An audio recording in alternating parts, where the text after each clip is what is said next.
Greetings. This is TK Trav, aka Travis Magus, here with LVX777. Today, I'd like to share with you a powerful technique, one of my favorites, that is guaranteed to get you results if you employ it every day and at every moment that you can think of it. Alright? This isn't something that involves a bunch of candles and fancy rituals out of books that none of us really understand, right? It's not glitzy and glamorous. It's extremely basic, right? The best things in life, the most practical things in life are basic, all right? Before we get to that though, I'd like to talk a little bit about one of my favorite topics, which is a phrase, do the work, right? Now, the phrase do the work, we hear a lot in this occult sphere, right? As far as I know, it's been popularized by Brother Panic because he says it in damn near every video of his. But it wasn't created by him. I've seen it in numerous books. By numerous, I mean probably 3. But anyways, it is a part of the occult learning, right? Not sure exactly where the quote came from, but that's not important. As a matter of fact, a quote from one of my most favorite occult books of all time, Basic Magic by Philip Cooper, goes basically, access to power is more important than any theory about its origin. And what that means is basically being able to actually utilize these techniques to produce change in your thought process and in the physical world is absolutely more important than who came up with it first, or what country it's from, or was the author white, or any of that shit. What matters is, does it work, right? So I want you to take a moment to just visualize and think about how good it's gonna feel when you're able to employ this technique that I'm about to talk about, and you're able to control the circumstances in your life because you're able to control your thoughts, because you're able to control your perspective, because you're able to control your filters, right? You're gonna get clarity by using this technique. But anyways, when we talk about doing the work, what does that mean? All right, doing the work is not just reading books. It's definitely not just buying books and taking pictures of them and posting them on social media. All right, having the books, there's a level to that because books do carry a frequency, right? And having them in your home, that adds to it at a very small degree. Seeing them every day, right? Because books symbolize learning and knowledge. That does a little bit of something to the subconscious mind. But it's not quite just reading the books, obviously. Now, some people, on the other hand, will argue that you don't have to read books, right?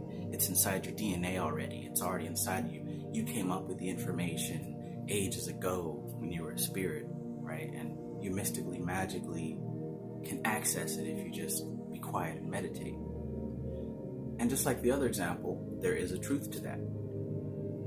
If you were to be taken out of society and left alone in a forest, if you could keep your sanity, if you just be still and meditate and focus on the now, yeah, a lot of this stuff will come to you, right? It's not going to come to you in such a fluent way where you can talk about it in the YouTube video every day. This comes from repetition and practice. But yeah, there is a great deal of the universe within you already. But I've mentioned here 2 parts of the puzzle, knowledge and practice, right? Study and practice. Just like your brain has 2 halves, the logical mind and the creative mind, right? Right brain, left brain. Just like your energetic stream of consciousness has 2 levels, right? The doer and the observer, right? The doer is the part of the conscious mind that is engaged with the 5 senses, right? The doer is the one that's thinking, okay, I gotta take a left up here on L Street, then I gotta turn, then I gotta park, and I'm gonna get out. The observer is the mind behind that is listening to those thoughts, that is watching everything go on, right?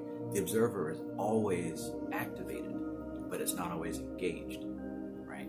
So really, as we get deeper into this occult practice, we're going to learn how to synthesize and use the observer and the doer, right? This is something that I'm teaching in my classes.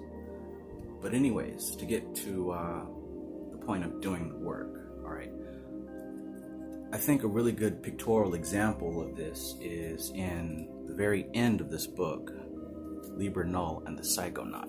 And what happens at the end of this book is that it shows a diagram, right? It shows a chart. We learn better through symbols because the subconscious mind accepts the symbols, the logical mind interprets the symbols, breaks it down for the five sense body, the active mind, the doer mind to understand. But anyways, as you can see in this graph, it is a 3-axis graph. And basically, let's see, here you've got knowledge coming down, you've got power going across, right? These are the two opposites. This is, oh, I've got to read a bunch of books to get the information. And this is, oh, you don't have to read any books because it's already in your DNA. Oh, wonderful light being. And this is the level of illumination. It's the axis that's going up, okay? Basically what this diagram is showing you is too much knowledge, strictly knowledge, doesn't get you to illumination, right? Strictly relying on your raw power doesn't get you to illumination. It takes a synthesis of both. It takes an equal balance of both, right? You've got to both attain knowledge and you've got to use the power, right? You got to do both. It isn't simply enough to read a bunch of books, because that is collecting information and data, which does get stored up in the subconscious mind. And eventually it forms together in a soup of understanding that you will be able to use. So don't throw away books. You've got to learn your balance, because every human being is different. Every soul and spirit vibrates at its own unique frequency. You've got to learn your frequency. This frequency is how frequently you're doing a thing. You got to learn your frequency of how to balance the knowledge intake and the practice outtake. Because you got to learn something and then you have to do it, test it, and try it. And what that does is give you a special kind of data, right? It's called evidence. It's called proof. It's called gnosis. When you take what you learn about the chakras and then you sit down and do the chakra meditation, what happens is you get a result. You get a result that a book didn't tell you. You get a result that you figured out yourself with empirical evidence, right? This is doing the work. Doing the work is actually putting in the effort to study, because it's not really fun to actually sit down and read a book or listen to a 6-hour lecture or whatever type of study you're doing. That is exercise for the mind. You're training your conscious mind to submit for a higher purpose. The higher purpose is to gain gnosis, right? Now, if you're just into the occult because it looks cool, or you want to show your parents that you're edgy and dark, or your friends are doing it, or you want to be like your favorite YouTube person, you're not going to want to sit down and do the work because it's too much. But if you're in this other category, this very small category of people who are called to this work, right? Before they even heard of YouTube, there was something inside of them telling them that they were different, that they're special, that they're unique, that they can talk to the animals, right? That they have imaginary friends that are real, that they can hear other people's thoughts, that they can feel other people's feelings. There's certain people who are actually touched and called by spirit, right? These people, when they hear messages like this one, when they see different books and different titles or see other comments on the internet, they're intrigued and they want to learn more, right? So for these people to sit down and do the work, it actually means to grab that book, to learn, and then try it out, right? So just trying every fancy thing that comes to mind isn't going to get you to illumination. And just reading books isn't going to get you to illumination. It takes a process of doing both. And also, don't get caught up in ego and think that, oh, you learned it all, now it's time to put the book down. As I've said in my videos before, I have literally been doing this for 20 years. And there's stuff that keeps coming up that I've studied years ago, over and over again. I keep having to go back over old things, because as I gain new knowledge, and then I gain new practice, then I gain new gnosis, now I'm able to look back on that stuff that I saw before with new eyes and new understanding, right? Because really, this occult knowledge is a circle, right? There's only so many things that you can learn about.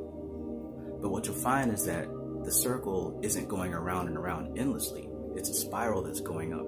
because at every level you have a greater understanding. So that's one revolution up. Then as you have learned that stuff again at a higher level, it's another revolution up. So this should clarify what doing the work is. It is sitting your ass down and reading a book. It's also not being afraid to try what it is that you've learned. And if you get an intuition, go on it, right? Sometimes the intuition leads you to study certain things. Sometimes it leads you to practice different things. The book may say use a blue candle, but your intuition might say use a red candle. Doesn't matter. Just do it and see what happens, right? Gotta be careful with these people out here who want to be gurus, right? There's a lot of people who want to be internet personalities. They want a following. So these people are gonna say and do whatever it takes to keep and to grow a following, right? They're not here to tell you what they think would benefit your soul's development, right? Some of these people are just out here to get likes and follows. You got to keep your eyes open for that. You can tell a tree by the fruit that it produces. If you watch somebody long enough, they'll begin to tell you what they're all about. But if you're in this occult practice and you've got a calling to this, it isn't about the teacher. It's about the information. It's about the lesson. It's about the wisdom. If you're really in this, you shouldn't care about me. You shouldn't care about what I'm doing on social media or something that I post. You should be watching my channel because something I said in the past has worked for you and you want to try something else, right? It's about the knowledge. It's about the gnosis. It's not about the messenger. It's about the message, right? I'm not doing this for YouTube likes. I'm doing this because the information that I've learned has helped me so much that I know it's going to help you if you do it, right? So do the work. Do the work. That means pick up the book. That means read it. That means process it. That means try what you've learned, right? I know you are smart. You are clever, wise, and wonderful. You're a beautiful spark of light.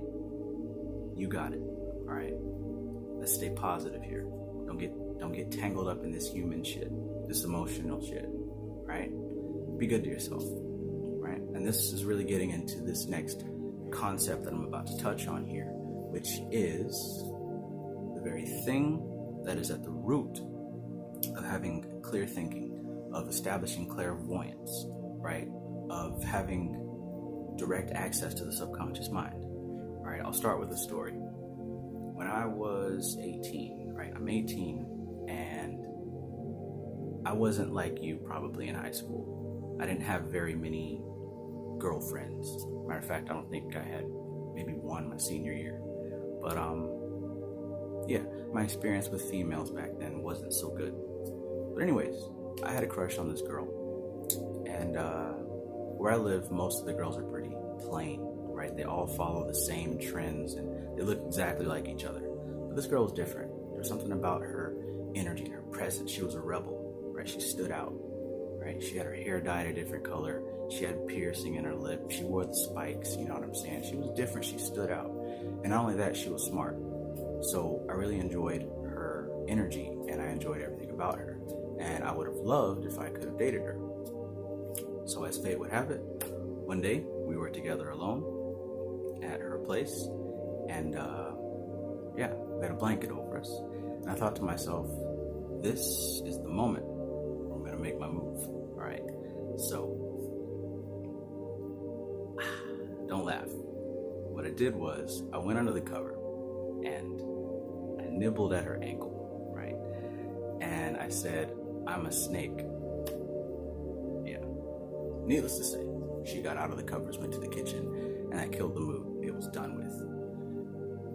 Immediately after that, I judged my action, right? I said, oh my God, you're so stupid. Why would you do that? You said the wrong thing. You did the wrong thing. You're an idiot. You suck with girls, right? All these thoughts just came rushing through my head.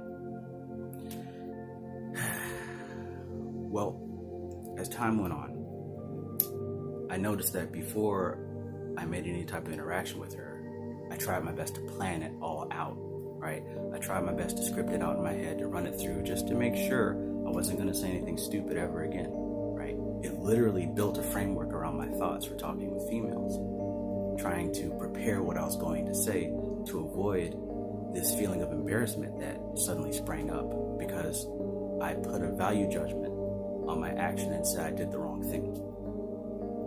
As it would turn out, many years later, we caught up again as adults, right? She still had this rebel type of free spirit energy, but, minus the spikes and the dyed hair and all that stuff. She's a mom now. We got to talking, and apparently she brought that instance up, and to her, she remembered it and said that she thought it was really cute. As a matter of fact, she remembered it because it was a very genuine moment, a very genuine action, right?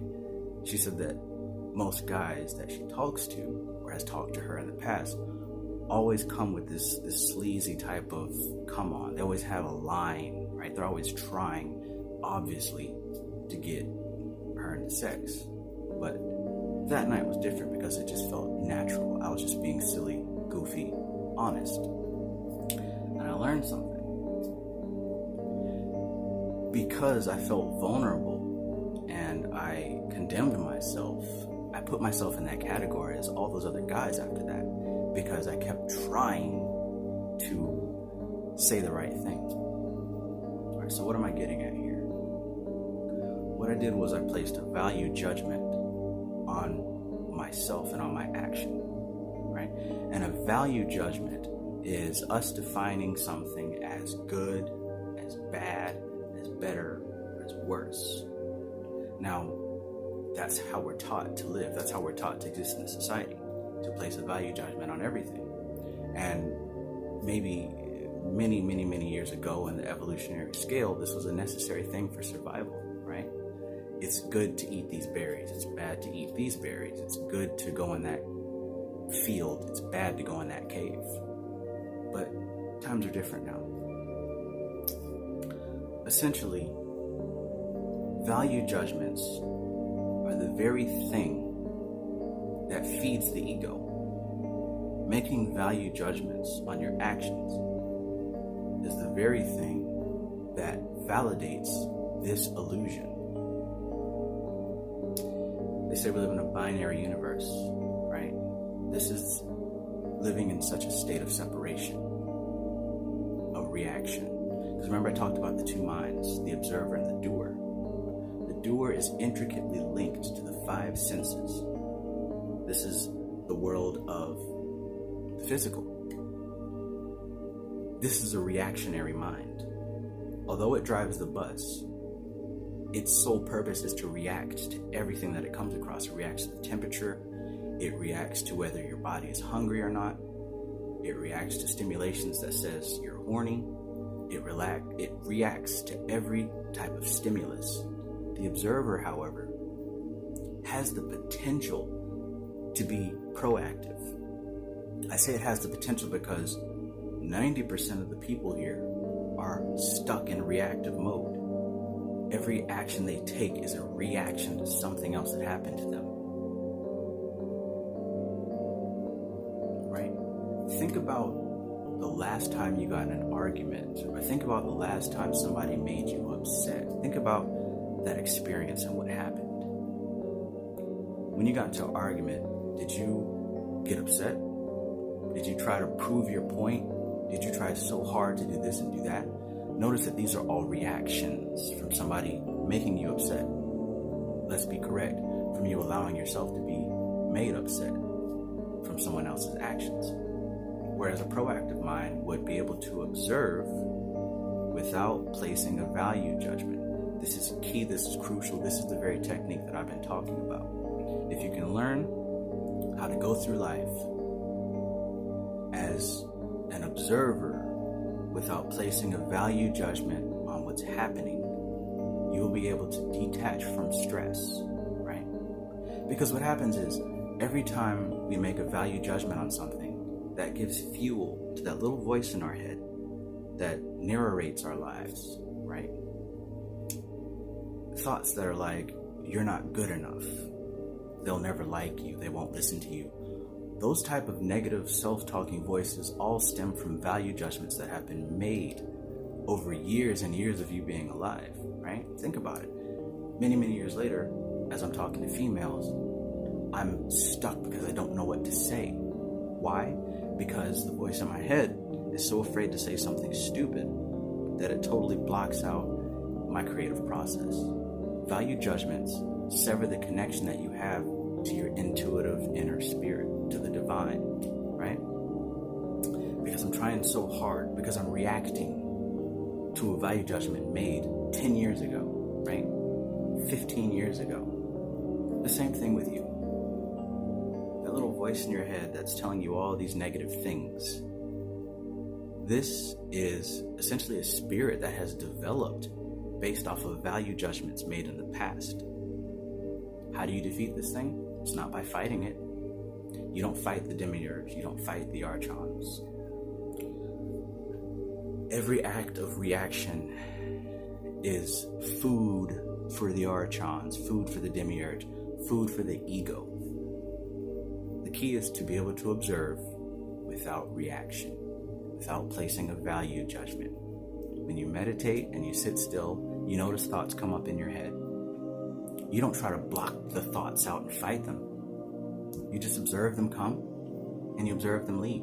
You don't say it's a good thought or it's a bad thought. You don't say I've succeeded at meditating or I failed at meditating. That's the wrong game to play. When they say the only way to win the game is by not playing, this is what they mean. You simply don't make a value judgment. It's that simple. Simple, but not easy, right? I guarantee you, if you start going through your life, next time you go to work, next time you get on social media to debate with somebody and argue, right? The next time that you go to the grocery store, you stub your toe or anything, try to observe without forcing a value judgment. Don't say this was good or this was bad. Just observe it for what it is, right? I stubbed my toe. There is pain, right? Practice this and watch. Yeah, almost reached max capacity. But practice this and watch how you no longer have these emotional ties to things happening, right? This is how you can separate from these triggers that force your emotional reaction. Get into the proactive mode. My memory card is full, so I've got to wrap this up. Try it out. Do the work. This is TK Trav, aka Travis Magus, here with LBX777.